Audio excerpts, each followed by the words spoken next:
Trai, welcome to Southern California, man. How was the adjustment been? I know you got here about 2 weeks ago. Yeah, it's been awesome, man. Able to get into a home, so that was pretty pivotal with all the things that's going on right now. Got majority of my furniture, and just making sure I stay stocked up on food, so I don't have to travel out too far. Explain what this last month and change has been like for you to get traded, to go from East Coast to West Coast, but then to go through this pandemic where you have little to no interaction with your new teammates and coaches. And I imagine it has to be a little bit different to go to a new city with a new team and not have that full hands-on experience. Yeah, definitely. I think with the pandemic, it made it a little bit easier to pack. I didn't have too many distractions, so that might have been the only plus from this. When I found out about the trade, I was somewhat surprised, maybe, would be the best way I could describe it. But I understand it's a business. It comes with, the territory of what we do and the profession that I'm in. And, I'm embracing it, man. I'm excited about it. I'm a Charger. Happy to be a Charger. I think we have an awesome team. We have some great coaches that I was fortunate enough to meet before, everything got shut down. Had a nice dinner with them and just sat down, talked about expectations, plans, and, just going forward. And, I'm just glad to be here. Well, I can imagine you were surprised because it is very rare that a Pro Bowler in each of the last 5 seasons gets traded. You entered the league when you were 20 years old. On the conference call with media, you said you looked at this as a rejuvenation of your career. What do you mean by that? It's just a standpoint of I'm in a new place. I'm in a new realm with people that don't know me. I don't know them either, so I have to prove myself. And I don't mind proving myself. I don't mind working hard, and I don't mind showing people what I'm here for and why I was brought here. So I say it's more so of a rejuvenation because, you kind of get that bug again, that feeling that, I'm going hard, but I could go a little bit harder. I could push a little more. And, I got a lot to prove. So, yeah, that's what I meant. The offensive line, you spoke to it a little bit. To have a new offensive line coach in James Campen, Brian Bulaga comes over from Green Bay, steady right tackle. On the other side, you have Pro Bowl center and Mike Pouncey. A lot of young guys with potential. Your first impressions of this Chargers offensive line? Definitely excited about it. I get to play next to my big dog Pouncey, somebody that I looked up to when I was first coming out. A great player, him. I know Bulaga is a great player, and like you said, we got some youth that I could learn from. I could show them a few things, and we could just go about it to just get that gelling and that meshing with one another, and go out there and handle business. You said your leadership style is more like it's less vocal and more lead by example. For guys like Trey Pipkins or Forrest Lamp, Dan Feeney, some of these younger guys who have had a little bit of success in the league, getting some reps and getting some quality snaps. What are you looking to bring to those guys as they continue to progress in their career? For me, it's more about tenacity than anything. I feel like you have to go out there and you have to show it. You can say a lot of words, you can speak on things, but if you don't have the actions to back your words, I mean, it's meaningless. So I feel like I first had to get people's attention with my actions, and after my actions are seen, then my words follow. I feel like your words are taken in more once people see what you're about and that you're actually doing what you're saying. So for those guys, man, I've been there. I've been in a position. I've been fortunate enough to continue to progress in my career, and feel like I've made some pretty good strides, man. But I have a lot more to go. That's why I say I can learn from them, man. I can learn things from anybody, But definitely, like I said, leading with my actions, going out there and showing why I am saying what I'm saying. So it's more so respected than coming out and just being vocal and screaming and the rah-rah and stuff. I don't think I wasn't a big fan of that type of thing, so I wouldn't do it to somebody else. And it's empty if it doesn't come with actually example of just leading on the field and having some productivity on the field. Exactly. That's something I'm fond of. I can't speak on something that I hadn't done. So I got to go out there and I got to do it, and I got to produce to be able to speak on something first and foremost for myself and let alone someone else. So, yeah. Outside the offensive line, this offense, man, the weapons, Mike Williams, Keenan Allen, Hunter Henry, Austin Eckler, who has some shades of Christian McCaffrey in terms of what he can do in the backfield. This may be the best set of offensive weapons that you've played with collectively. Yeah, it's yeah, yeah. It's a really good team, man. We got some people, man. We got yeah. leave it at that, right? Yeah, man. I mean, the tight end is really good. The receivers are really good. I think we're gonna be really good at quarterback too. I know that we're gonna do what we're supposed to do to keep him upright, keep him mobile, make sure that he's able to see his reads and pick his spots and let the guys take care of the rest, man. I'm gonna kind of jump the gun. I gotta talk about that defense, man. That defense is crazy. Let's get to that. Yeah, that defense is crazy. So I know practice is gonna be fun. Definitely. Linval Joseph was a guy that you've gone head-to-head against in the NFC. What kind of player is he, and how much is he going to make you better and vice versa in practice? Because from all I hear from Brian and yourself, he's an immovable object. Yeah, man. That's a big dude, man. Linval, he's a smart player, though. He's a really smart player. We played at it was a home game at the Panthers. We played against him, and sometimes you'd think I guess you could say he's not going as hard, but he's just kind of reading what's going on, man. And I remember it was one particular play. Rope-a-dope? Yeah, He kind of tried to set me up, but he actually was on my center, and he was kind of like baiting him in a little bit, so he wasn't going too hard. And then I just know one play, he clubbed him. The center went flying, and he made a tackle for loss. So he's that kind of player, man. I got number love for Big Linval, man. Had an opportunity to spend a lot of time with him at the Pro Bowl, so I got to know about him. Well, I got to see him up close and personal on my team, so I already know what he's gonna bring to the table, man. I can't wait to see him get after the quarterback because he got some wheels. He can run. That's right. And you say the word Pro Bowl.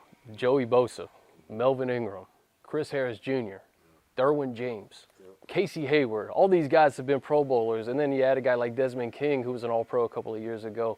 This secondary, we always hear that term rushing cover, work together. How much does an elite secondary help a defense, especially when you're on the other side trying to be the guy on offense protecting your quarterback?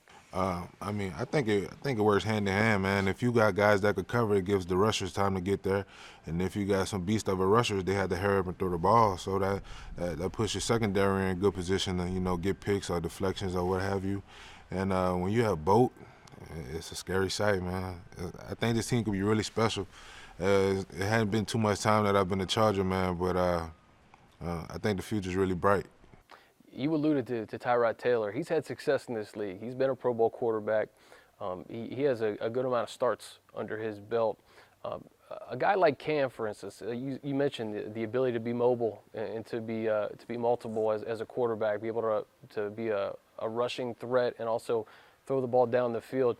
Does it help that you've had experience with a guy like Cam when you talk about Tyrod? I would say so, definitely. Similar attributes. Different person, of course, but similar attributes and the way that they play the game, I would say. I think it helps from the standpoint of I've been in situations where I didn't know exactly what a quarterback was behind me, so I would have to block, from left to right, and maybe a few more seconds, but within those plays, man, it was a big play that was about to happen. So I feel like Tyrod brings that to the table. But I think people don't give him as much credit as he deserves. I've been able to watch a little bit of tape on him, and he could get the ball downfield, man.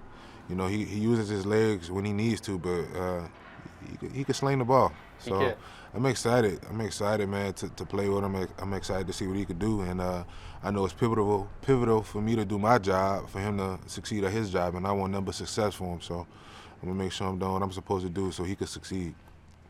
You're from New Orleans. You played in Carolina. What's the adjustment been like? I know it's only been a couple of weeks, but to be a California guy now, Southern California, what's that been like? I love the West Coast. Cali was one of the places that I could just see myself settling down in. So it maybe just happened a little earlier than I expected, So like I said, man, I'm embracing it. I'm enjoying it. Just trying to familiarize myself with the surroundings, like grocery stores, that type of deal. See what I can and what I can't do during this time, of course with the pandemic. The traffic hasn't been too bad. So that's a plus right now. So I'm taking advantage of it while I can. And, I'm just enjoying it, man. It's cool. We were joking on Thursday that you were still making gumbo, right?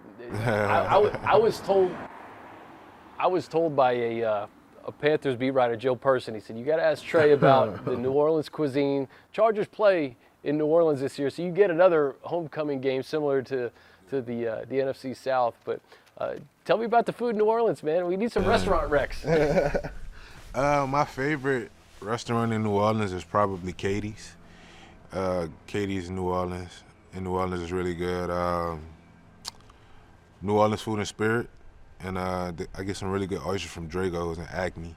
Okay. Man, the food is like no other. That's probably the only thing that I miss about home the most is the food. Other than my family, the food. But like you said, I cook, so I love to cook. That's something that I'm real passionate about. So I cook red beans on Mondays for the most part. I just cooked some gumbo. That was maybe 3 or 4 days ago. Yesterday I made some stuffed bell peppers, green peas, some crawfish Monica. It's just like a pasta, and some fried shrimp and fish. So, You should have cooked for us today. I'm getting my fix in. What's the specialty? What's your specialty? Barbecue shrimp, and not barbecue sauce. It's like a seasoning, a butter seasoning type of sauce. Add a little beer in it for flavor. Give it basically like a roux, and you eat that. You can eat it with rice, or you can eat it with some toasted bread with a little butter on it. Say no more. I'm in. I'm in. Hey, go back to football real quick. Head coach Anthony Lynn, your impressions of Coach Lynn just over the last month, and what he brings to a team. He's a guy who commands respect. He's a player's coach, but at the same time, you better do your job. What are your impressions of Coach Lynn? My impressions of him was that he's done it, Just with the short conversations that we have had, it's somebody that I could definitely respect because he's been in my position. He's put his hand in the dirt. He knows what it's like for it to hurt. He knows what it's like to lose. He knows what it's like to win. So he's definitely somebody who understands, and like you said, he expects the best out of his players. I feel like he gets the best out of his players. I kind of dealt with a similar situation in Carolina with Coach Rivera, right, who also played in the NFL, and I had a great time with him, great experience, learned a lot from him, and I feel like he also helped develop me as a young man. As you mentioned, I came in the NFL when I was 20, so just with the development of a person. And I feel like Coach Lynn is the same way. He wants the best for us as football players, but also as men. So I'm looking forward to getting to know him more and on a personal level, just to seeing how we interact with one another. But like you said, I know he's expecting big things out of myself and the team. So that parallel is very interesting with Coach Rivera because he was on the '85 Bears, correct? Right. So they won a Super Bowl. Coach Lynn's won a pair of Super Bowls too. So to have a guy who's not only done it but has won and knows what it takes to win as a player, to have that from your head coach, that has to mean a lot. Definitely. It kind of goes back to what I was saying about leading. You have to do it in order to preach it, and he's someone that has done it, and he can preach that, and you can't do anything but listen to it because he's been somewhere that I'm striving to be. So, yeah, I'm definitely excited to get to work with him. A few more for you. These uniforms, there's been a lot of hype around these uniforms, the powder blues. Yeah. What have you heard? And I'm sure you want to see them sooner than later. I've just heard really good things. I can't give it out because I hadn't seen it myself just yet, but I'm excited about it. I'm excited. I'm very excited, man. It's been a while since I've had a uniform change, so I'm really intrigued to see, man. Bring some swag to the O-line, man. Sorry, you look good in powder blue. You already had the blue in Carolina. Yeah. I think this will be a little bit of a different blue, man. I think this is a better blue, so I'm excited.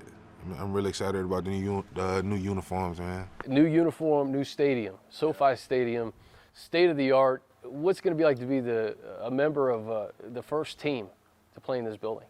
That's definitely something that goes in the history books. So hopefully come out that first game and be all amped up, excited to run out of the new tunnel and get a dub, man. Because that's really all it's about, man. Going out there, having fun, and winning games, man. And, getting the city behind us, rally the city behind us. That's right. Final thing for you. On Thursday, we talked about the Pro Bowls, right? You've been to 5 of them. Super Bowl, you've been to 1, but you didn't win it. You said the experience is great, going to the Pro Bowls, going to a Super Bowl, but to win one, what would it mean to win one for the city of Los Angeles? Man, I tell you this, man. My fondest memory of the Super Bowl is when the clock hit 00:00 and being roped off. Yeah, that's one of the most terrible feelings I've ever felt. Yeah, and just watching the confetti fall, and it wasn't for me. It wasn't for my team. And they literally rope you off. Like, you have to get out the field. And I have a picture of that. And I kind of think about that, to be honest, probably once a week or so. Especially now, I have nothing going on, watching all the old Super Bowls that they playing and stuff. That's one of the most gut-wrenching feelings that I think I've ever felt. So, man, I got that.